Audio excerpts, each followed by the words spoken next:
刚走了没多久，傅建安的车子就停到我的面前，他摁下车窗对我说：“我就知道你生气了。好了，不用你道歉了还不行？你也是，跟他们孤儿寡母争风吃醋什么？我专门来接你的，快上车吧。”我懒得说什么，径直走到了副驾驶，拉开门就看到了柳梅。她挑挑眉，一脸为难的对我说：“不好意思啊，微微，我今天不太舒服，就坐副驾驶了，你去后面坐吧。”傅建安紧张地看着我，张了张嘴想要维护柳梅，毕竟若是往日，我肯定会皱着眉头说不行，据理力争要回代表着女主人的副驾驶位置。可今天我一句话没说上了后座，签证中心距离市中心18公里，很难等车，他愿意来接我，那我只当他是免费司机好了。傅建安有些诧异，嘴唇动了动，扭过头想跟我说句话，柳梅就打断道：“建安，后面的车鸣笛呢，我们走吧。”我闭着眼，不知道过了多久，车子停下来，睁眼一看，竟然停在了一家米其林餐厅的门外。柳梅知道你因为绿卡的事情生气，特意请你吃饭，跟你赔不是。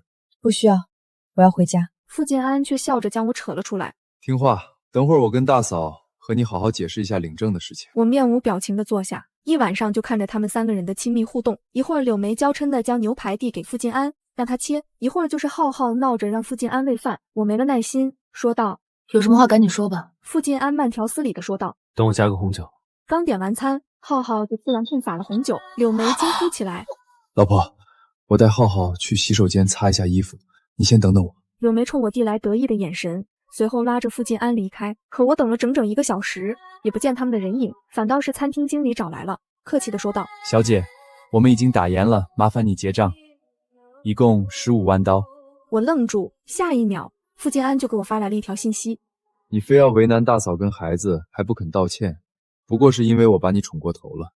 现在我把你的卡冻结了，异国他乡没钱付钱，我倒要看看你服不服软，道不道歉。”经理见我握着手机沉默不语，提高了声音：“小姐，麻烦你结账。”四周传来客人窃窃私语的笑声。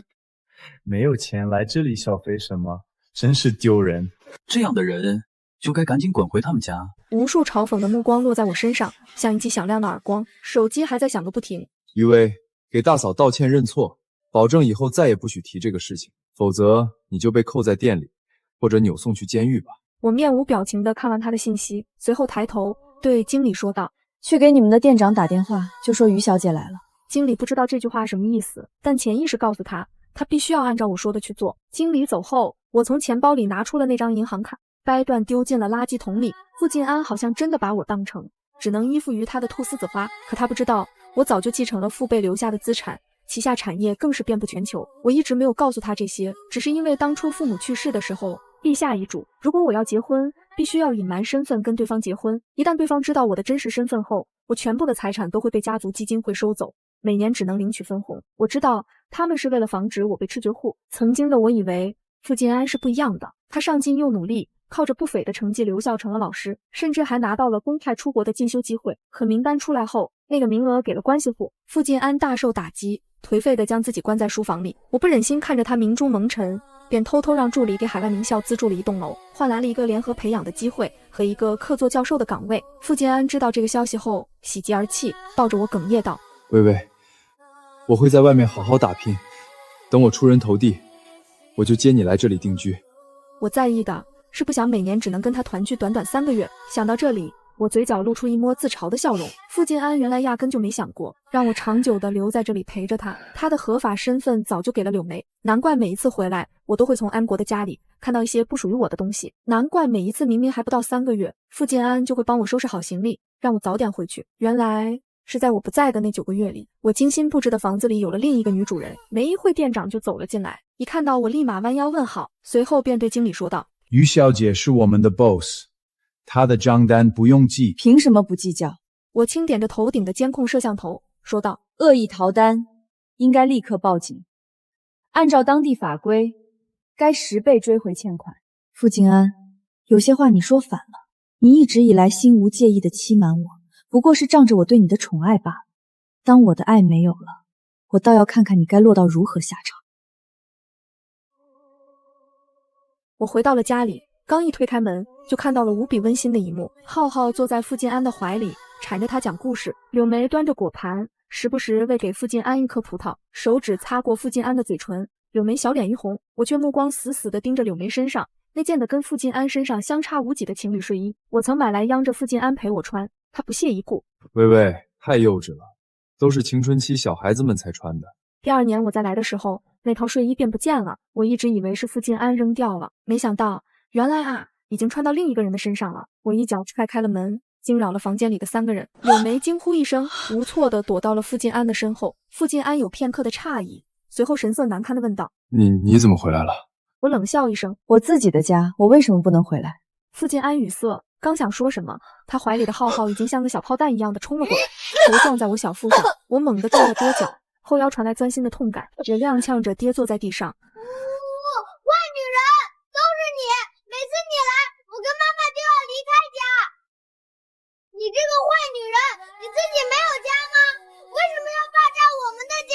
傅晋安有些尴尬地拉过浩浩，面色严肃地说道：童言无忌，你要是跟一个孩子计较就没意思了。我咬紧牙关，堪堪站起身。好，我不跟孩子计较。不等他脸上露出满意的笑容，我已经快步走上去，一巴掌扇在了柳眉脸上。子不教母之过，柳眉，这是你该得的。可我的手腕却被死死地摁住，下一秒，我的脸颊传来火辣辣的痛感，我跌坐在地上。傅晋安冷着脸说道：你有完没完了，余薇？看来今天的教训你还没吃够。他像是突然想到了什么，脸色难看地说道：今天的账单一共15万刀，你身上1分钱都没有，你怎么付的钱？不等我开口，柳眉就哭着说道：弟妹，你就算是跟我们赌气，你也不能伤害你自己啊！难怪我们刚刚走的时候，那个经理冲着你笑，你是不是跟他……他捂住嘴，一副懊恼的样子。傅晋安的怒火像是被点燃。余薇，你为了不道歉，你宁愿出卖自己，你就是这样对我的，你真是，你怎么能那么下贱？滚出去！现在给我滚出去！不是要跟我分手吗？分就分，现在给我离开！我擦干嘴角的血，晃晃悠悠地站起身来。傅回安，这里是我的婚房，该滚出去的人是你们。微微，我知道你当初出了点钱，可这个房子的产权，傅回安已经转给我了。抱歉啊，还是麻烦你现在离开吧。我猛地抬头看向傅晋安，你把我们的婚房过户给了柳眉。柳眉挽住傅晋安的手臂，为难地说道：晋安怕我跟浩浩住在别人家里不习惯，所以就把房子过户给我了。他说这样我就有自己的家了。纵然我早已失望，可此刻我仍然感觉到心如刀割。这是我们的婚房，是我们一起装修出来的婚房。傅晋安，你怎么敢的？现在这房子是柳眉的，你说再多也没用。我看着他们2个人良久，蓦然轻笑一声，打了一个电话：给我来几个人。电话刚挂断，傅晋安就嗤笑了一声：余薇，你还装什么？你身上连1分钱都没有，你能叫谁来？柳眉也轻轻叹了口气，语气温柔：微微，我知道你一时接受不了，可事情已经这样了。他低头摸了摸浩浩的头，晋安也是心疼我们孤儿寡母，才会把房子过户给我。我没有说话，只是看着他们。我们的吵闹声引起了不少居民的围观，有人认出了傅晋安，惊呼道：这不是傅教授吗？傅先生，傅太太，需要我们帮你报警吗？柳眉温婉笑着说道：没事，是我们在国内的朋友，非要赖在我的房里不走。闻言，他们都厌恶地看向我，还有人冲我喊道：你这个女人，还不快点离开，这里不是你这样的人待的地方，这里不欢迎你，快点离开这。傅晋安扭头看向我：你走吧，余薇，现在不是你道个歉就能解决的事情了，你已经脏了。我面无表情地看着他，30万刀，什么？这套房子的总价？我平静地开口：我支付了1半，所以你付的钱是35万。傅晋安，这35万我还给你。傅晋安看着我，失去了耐心：余薇，别说痴话了，你自己的35万刀都不知道背了多少年贷款才凑齐的，你哪里有钱还给我？他直接拿出手机拨了一个电话：我是傅晋安，我要举报一个人伪造证明，骗取婚姻绿卡，对，我有证据，麻烦你们立马把他带走。傅晋安挂了电话，神色复杂地看着我：微微，明明只是道个歉就可以解决的事情，明明我都跟你解释过了，只要浩浩上了大学，大嫂跟浩浩彻底安稳下来后，我就可以跟你领证了，你为什么非不肯呢？10年你都愿意等了，再等10年又如何呢？我冷笑一声，心里却觉得悲哀，原来我的10年都浪费在这样的男人身上。傅晋安的胸膛剧烈起伏着，他深吸一口气，对我说道：只要你保证再也不提我跟大嫂的事情，我可以跟移民局的人解释，这是一场误会。他上前一步，试图拉住我的手腕：我知道你不想来回奔波，我可以保证每年大学寒暑假我一定回去陪你过在国内，我们也可以像从前一样做一对寻常夫妻，好不好？一旁的柳眉闻言，眼底瞬间翻涌着怨毒，却又飞快地掩饰过去，抬眼时语气依旧柔得发腻，看向我的眼神却像淬了冰。微微啊，你别这么倔强好不好？你知不知道，如果你真的被移民局的人带走了，不仅要蹲10年监狱，还要面临几10万刀的罚款呢。他轻轻拢了拢耳边的碎发，语气里满是假意的关切，话锋却陡然一转，餐厅的账单我可以让经理帮你搞定，可监狱的账单你总不能也指望别人吧？到时候你可就真的叫天天不应，叫地地不灵了。话音刚落，门外就传来了沉重而急促的脚步声，由远及近，每一步都像踩在人心上。傅晋安的面色难看，隐隐带着威胁。余威，这是我给你最后的机会，你答应，我现在就去打发他们离开。你要是不答应，我只能眼睁睁看着他们把你带走了。我却异常平静，缓缓扯了扯嘴角，露出一抹冰冷而嘲讽的笑，猛地甩开他拉扯我的手，一步步朝着门口走去。几个身着黑衣、戴着墨镜的高大男人从门口走进来，身形挺拔如松，周身散发着凛冽的压迫感。傅晋安的腮帮子狠狠鼓了鼓，他仿佛终于下定了决心，深深看了我一眼，随后他猛地抬手指向我，坚定地说道：就是他把他带走。他的话音未落，我便缓缓抬手，语气平淡却带着不容置喙的强势，对着黑衣男人沉声道：给我砸，把这个房子彻底砸烂了。柳梅和傅晋安瞬间瞪大了眼睛，瞳孔里写满了难以置信。柳梅更是尖声惊呼，声音都变了调：你疯了，余威，你是不是被气糊涂了？这可是你的婚房。不等他们再说半句废话，黑衣男人便迅速上前，动作干净利落，几下就将两人反手绑住，狠狠丢在冰冷的地板上。我笑着走上前，抬手就给了柳梅一个耳光，紧接着又扇向傅晋安，清脆的巴掌声在房间里回荡，直到打得手掌发麻，我才缓缓停下。35万，在这里。我从包里抽出一张支票，丢在他们面前。傅晋安，我的东西就算是砸烂毁掉，也绝不会留给你们分毫。我眼神一冷，语气里满是决绝。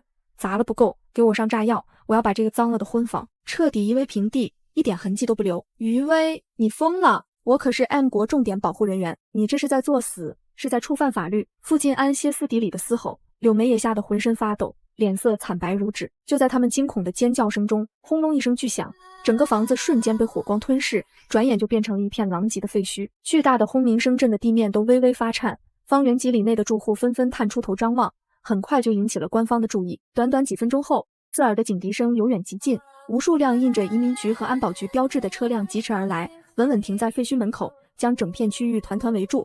警员和安保人员迅速下车。傅晋安见状，像是抓住了最后一根救命稻草，嘶吼着喊道：我就是傅晋安，是 M 国外聘的高级顾问。这个女人是疯子，她伪造绿卡，还雇佣非法人员对我进行恶意威胁。她的声音嘶哑，眼神里满是疯狂的怨毒，指着我歇斯底里的咆哮：她罪该万死，应该被终身监禁，你们快把她抓走！我站在一片废墟之中，看着眼前的阵仗，没有丝毫害怕，只是勾起嘴角，轻声笑了。傅晋安突然眼前一亮，挣断了身上的绳索，踉跄着几步冲了过去。他一把抓住为首的安保局总负责人的胳膊，语气里满是激动和谄媚，声音都带着颤抖：怀特先生，我是傅晋安啊，上个月你不是还盛情邀请我，希望我的团队能够为你们的安保系统进行升级吗？你还记得我吗？说着，他猛地转头，恶狠狠地指着我，急切地对怀特说道：怀特先生，就是这个女人，在这里嚣张跋扈，你们必须严惩她。怀特愣了一下，眼神里闪过一丝诧异，显然他也没有想到站在这里的人会是傅晋安。反应过来后，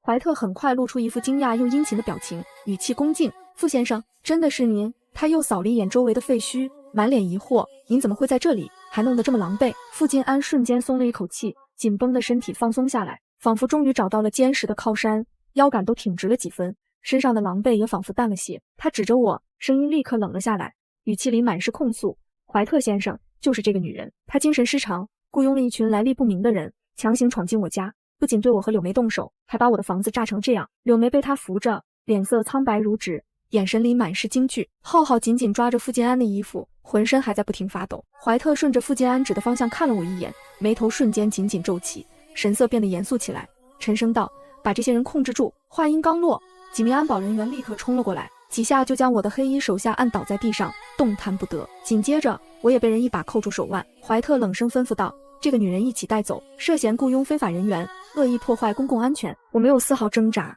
眼神平静，任由他们架着我的胳膊押上了停在一旁的安保车辆。傅晋安站在门口，看着远去的安保车辆，脸上露出一种复杂的神情。他扶着浑身发软的柳梅，指尖轻轻拍着她的后背，语气低沉而冰冷：微微。他轻声唤了我的名字，声音里带着几分无奈：本来我只是想吓唬吓唬你，没打算真的对你怎么样，我只是想让你服个软，道个歉，答应我以后都不计较我跟大嫂结婚的事情，这件事就这么过去了。他轻轻摇了摇头，语气里满是惋惜。没想到你自己这么倔强，非要闹到这一步，把事情搅得不可收拾。他顿了顿，眼神彻底冷了下来，语气里满是嘲讽。现在这样，都是你自作自受，怨不得别人。柳眉靠在他怀里，双手紧紧抓着他的衣襟，声音柔弱，眼底却藏着一丝窃喜。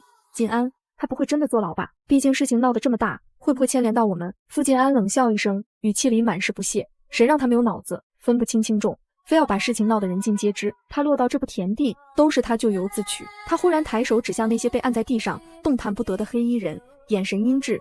这些人也都是他带来的。我怀疑这些人是那个餐厅经理找来的流氓，故意帮他来对付我。说着，他转头看向怀特，语气严肃：怀特先生，这件事必须彻查，不能就这么算了。那家餐厅的人也绝对不能放过，一定要查清楚。怀特立刻恭敬点头，语气坚定：傅先生放心，您的安全我们一定会全力维护。这些人我们绝不会轻易放过，一定会从严查办，给您一个交代。说完，他转头看向身边的安保人员，冷声吩咐道：把人全部带走。砰的一声，车门重重关上，隔绝了外面的喧嚣。我被2名安保人员按在后座，车子很快发动，缓缓驶离废墟。透过车窗，我还能看到傅晋安站在一片狼藉的废墟前，一只手紧紧搂着柳眉的肩膀，微微低头，像是在低声安慰着她，姿态亲密。而浩浩则躲在他们身后，眼睛越过傅晋安的衣角，远远地看着我，脸上没有一丝害怕，反而透着一股得意。车子很快就驶出了这片街区，废墟和傅晋安等人的身影渐渐缩小，最终消失在视野尽头。夜色沉沉，车窗外的路灯一盏盏飞速掠过，光影在车厢里交替闪烁，映得我脸上忽明忽暗。我安静地坐在后座，一句话都没有说，眼神平静地望着窗外飞逝的夜景。而另一边，废墟前的傅晋安开始忙着安抚惊魂未定的柳眉。柳眉脸色苍白，嘴唇微微颤抖，整个人软软地靠在傅晋安怀里，身体不停发抖，声音带着哭腔：晋安，房子没了，我们以后住哪里？一旁的浩浩也跟着哭个不停，手紧紧抓着傅晋安的衣角，哽咽着喊道：我不要住外面，我要回家。傅晋安紧紧抱住他们，眉头皱得很深，轻声哄着柳眉，语气温柔：别怕，有我在，房子没了再买就是，我不会让你们无家可归的。柳眉怔怔地抬起头，声音微弱：可是那是我们唯一的房子。傅晋安沉默了一瞬，像是下定了什么决心，抬手擦去柳眉脸上的泪水，沉声道：跟我走，我有办法。第二天清晨，阳光透过云层洒在 M 国最豪华的山庄地产区，这里绿树成荫，静谧雅致，每一栋别墅都气派非凡。傅晋安带着柳眉和浩浩径直走进售楼处，没有丝毫犹豫，直接刷掉了这些年积攒的全部积蓄，买下了一栋价值数百万的独栋别墅。别墅内饰奢华，巨大的落地窗将阳光尽数引入，窗外是修剪整齐的私人草坪，室内还配有专属泳池，每一处细节都透着精致与贵气。柳眉站在宽敞明亮的客厅中间，看着眼前的一切，整个人都愣住了。晋安，这太贵了。傅晋安轻轻握住他的手，语气低沉而温柔：你和浩浩值得最好的，以前委屈了你们。浩浩兴奋地在屋里跑来跑去，声音回荡在客厅：妈妈，这里好大，比我们以前的家好多了，我以后要在这里捉迷藏。柳眉看着兴奋的浩浩，又看了看身边的傅晋安，眼眶微微泛红，泪水在眼眶里打转。晋安，你对我太好了。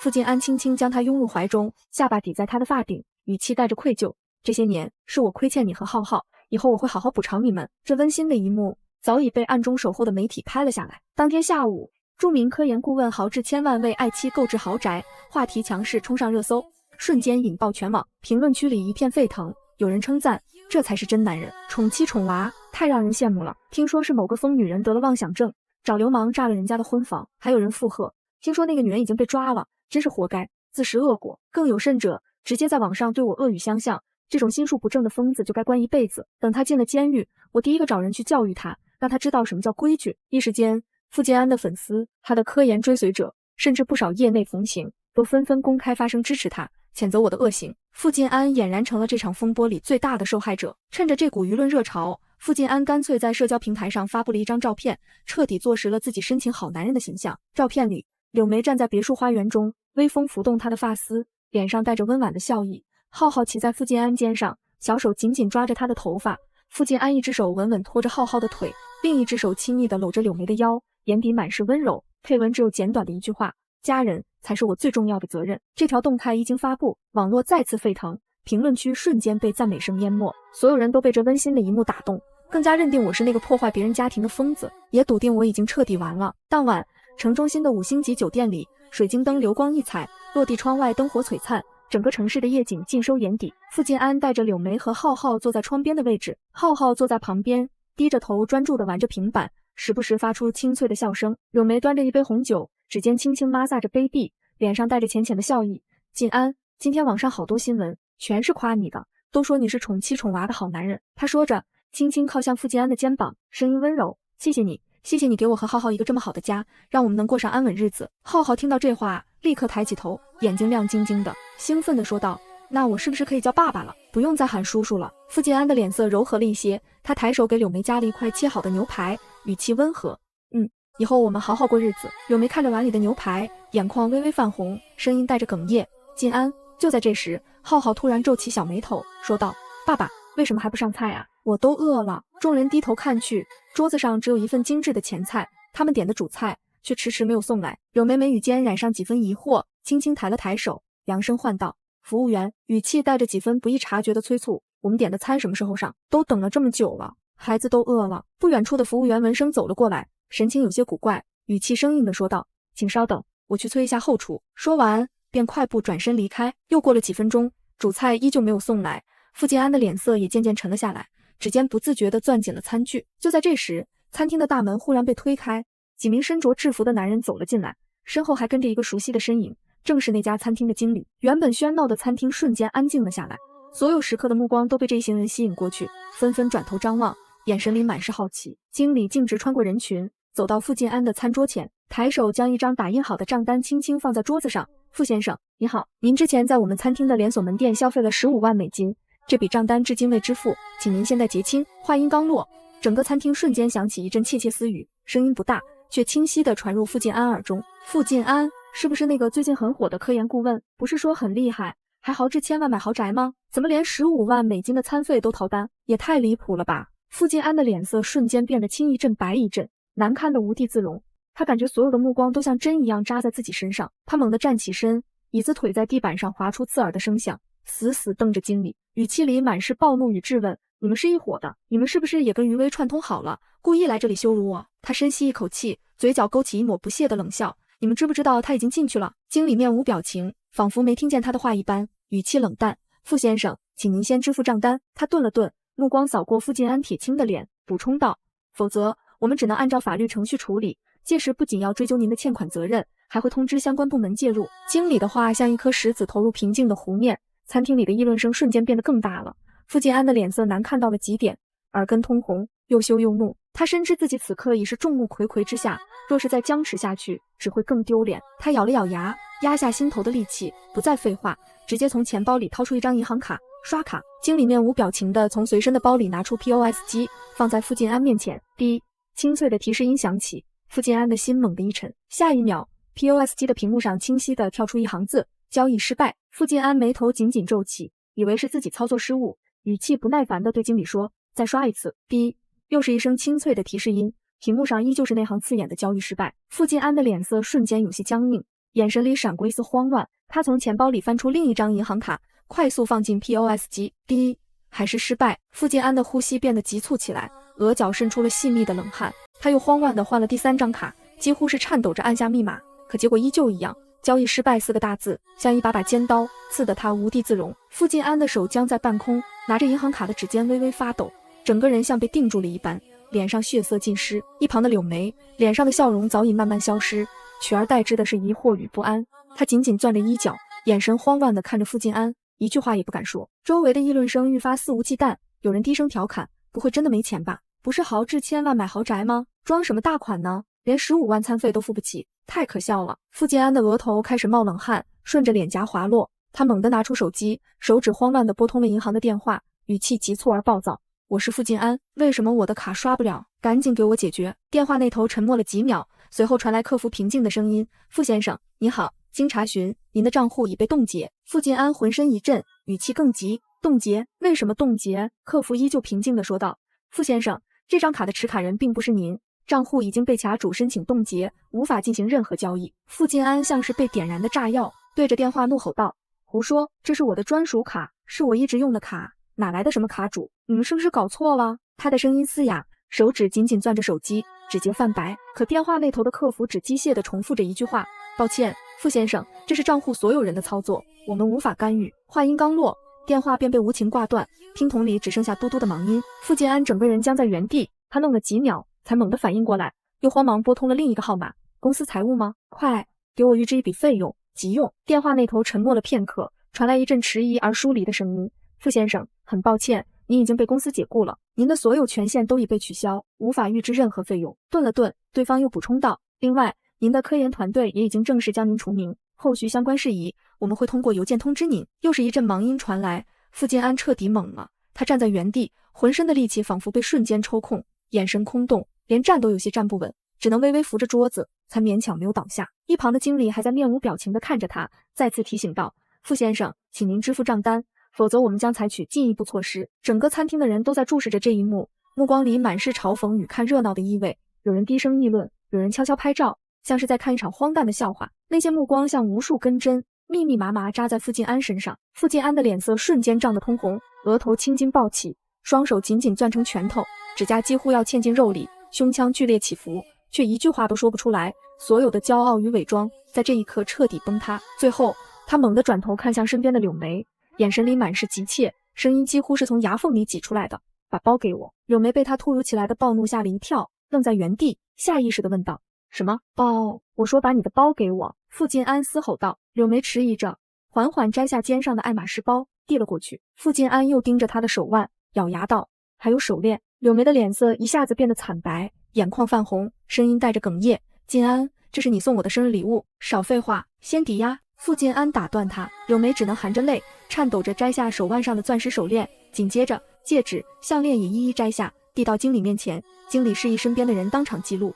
将这些首饰作为餐费抵押。整个餐厅的人都目光灼灼地盯着这边，窃窃私语声此起彼伏，萦绕在傅建安耳边。有人压低声音惊呼，天啊，这也太丢人了吧！豪掷千万买豪宅的人，居然连15万餐费都付不起，还要拿女人的首饰抵押。还有人满脸鄙夷的议论网上晒的那些温馨照片，我还以为多了不起呢，原来是个打肿脸充胖子的穷鬼。傅建安的脸色铁青得像一块乌云，脸颊滚烫，耳根泛红，屈辱和愤怒像潮水般将他淹没。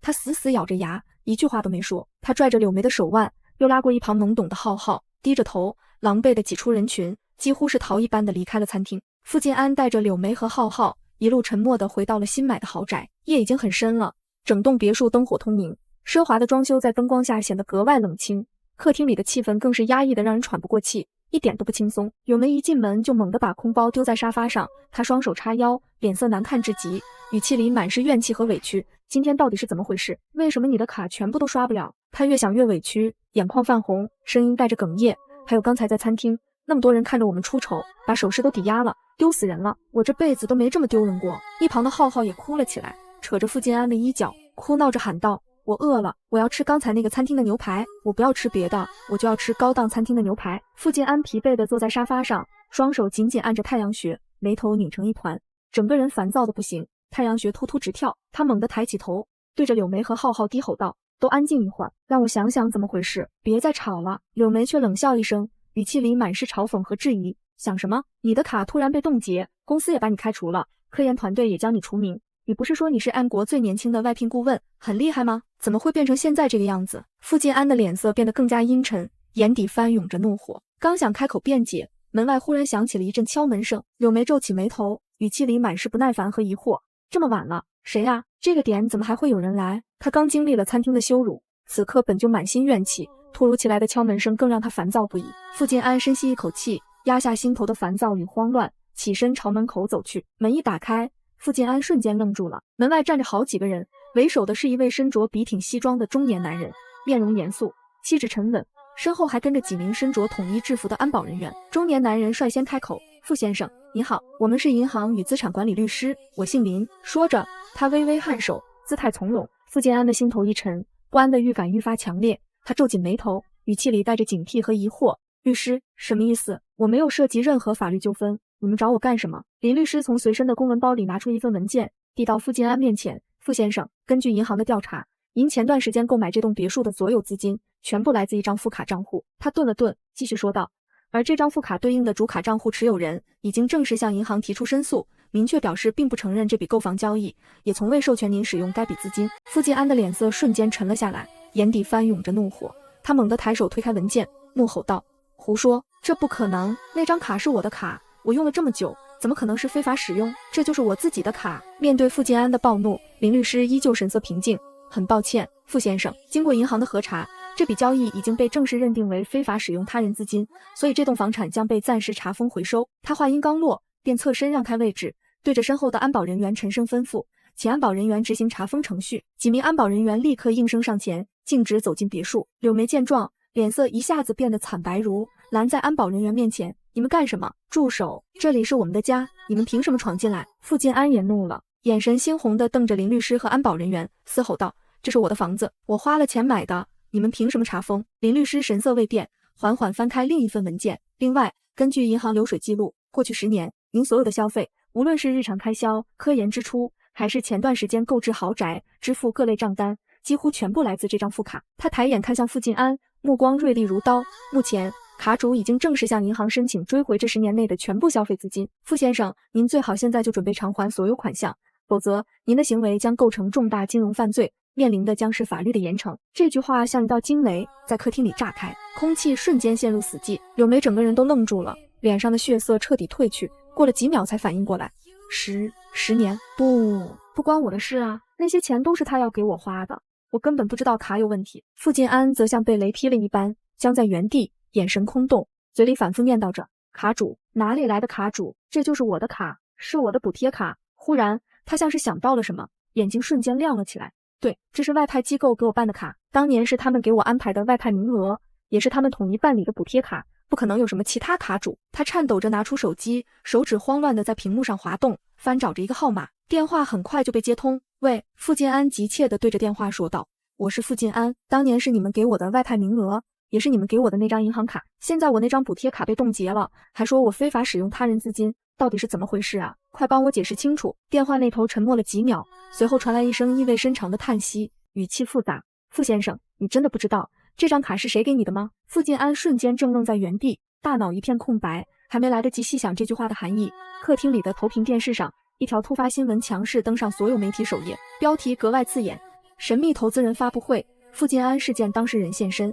发布会大厅闪光灯疯狂亮起，无数记者挤在现场，因为他们刚刚得到一个消息，那个被带走的女人竟然要公开露面。发布会大厅的大门缓缓打开，展露出门后的身影。我身着一身剪裁得体的黑色西装，身姿挺拔，神色平静，缓缓从门外走了进来，周身散发着从容不迫的气场。大门打开的瞬间，全场的闪光灯瞬间炸开，刺眼的光芒交织在一起，几乎要将整个大厅照亮。而更让人震惊的是，跟在我身后的竟然是傅进安引以为傲的科研团队全部成员，以及傅进安所在公司的负责人。这一幕超出了所有人的预料，全场瞬间哗然，议论声、惊呼声交织在一起。记者们像是疯了一般，纷纷举起手中的话筒，挤到台前，语气里满是急切与疑惑，接连不断的提问：“请问你不是被带走了吗？为什么会出现在这里？傅进安的科研团队为什么会跟在你身后？你们到底是什么关系？你今天公开露面，是不是要揭露什么秘密？”我无视现场的喧嚣与记者们的狂热提问，步伐沉稳地走到发布台前，